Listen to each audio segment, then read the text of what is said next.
আল্লাহ এতদিন আপনার হুকুম পালন করি নাই, আল্লাহ শয়তানের ওয়াসওয়াসায় পড়ে করছি গো, আপনি মাফ করে দেন।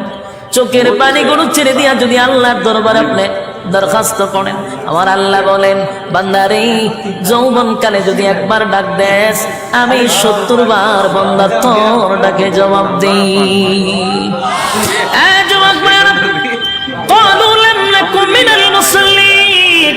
যারা দুনিয়ার জমিনে মুসল্লি ছিল না তারাই তো জাহান্নামী, এক নম্বরে জাহান্নামে যাওয়ার কারণ।